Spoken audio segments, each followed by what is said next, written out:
Let's all go to the lobby. Let's all go to the lobby. Let's all go to the lobby to get ourselves a treat.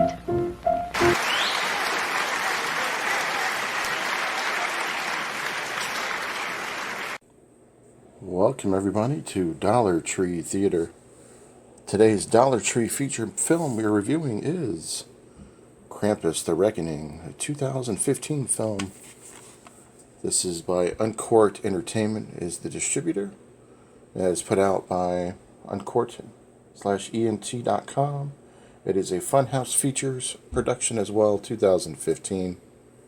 And this is a directed film by Robert Conway, brought to you by Ugly Salamander and Funhouse Features. So Ugly Salamander is also involved in this feature film. So let's get into discussing Krampus, the Reckoning. What you have here is we follow Zoe as you get basically a look back into her life when she's younger. And her mother is basically dating a guy that she met at a bar. Her mother's kind of a sleaze, and she's brought a guy home from the bar, and things start to happen with the guy.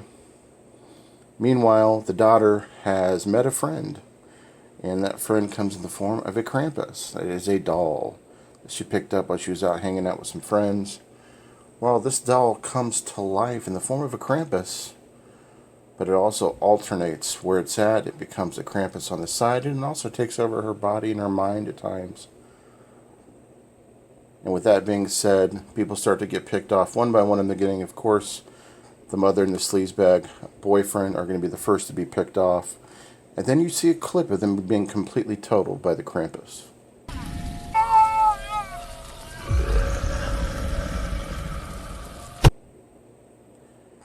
Now, the Krampus, basically in this particular film, is siding with the little girl, almost as if the little girl is kind of like a segue to the real world. And of course, the Krampus is doing one only thing, which is to kill the naughty people. And those are the naughty people that are close to Zoe. And people start to get picked off one by one. At this point, Zoe is now at a children's hospital, basically trying to get better and find a new home. And there, she meets one of the nurses and also one of the cops, the security that is there. And she starts to get close to them. And one of the nurses has a little boy that she lives with at home. So she invites Zoe and this cop to come hang out with them. And basically, this is at the hospital, where they're at the hospital caring for Zoe. And she's basically having one-on-one sessions with Zoe, but she's kind of like a therapist as well in this process. In the process, Zoe's getting kind of frustrated because she's kind of, almost for lack of a better term, possessed a little bit by the Krampus. And her mind is in other places, so she's having a little bit of issues communicating with the nurse.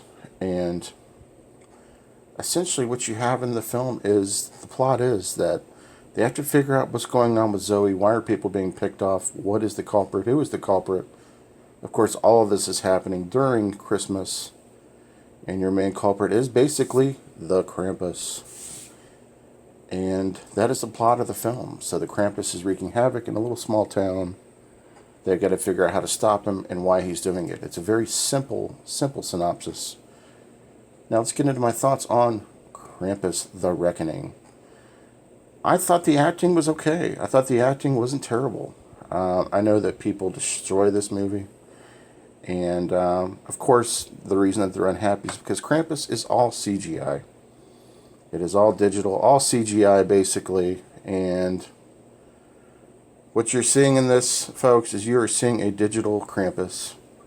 There's actually no character that is a Krampus here. That's anybody or any one person that is, disguised as the Krampus or dressing up as the Krampus, which bothers me because they could have done a Krampus costume. There's a cosplayer here locally where I'm at that does Krampus cosplay, and he does appearances, stuff at like different events that I go to, and he actually looks absolutely terrifying.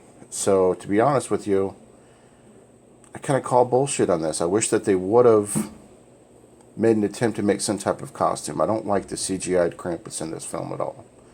I did like the characters. I did like the story. I thought the story was solid. There is a bit of a twist to it in the end, which you guys will see when you watch this one. But the film goes downhill for me because of the actual Krampus, the lack of gore. Now, there is some points that are good. Like I said, the acting is good. There's a brief amount of nudity, which I think you have to have in a slasher or a film like this.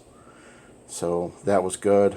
There was also a really cheesy sex scene that just had me rolling as well. I don't know what it was. It just caught me wrong and I started dying.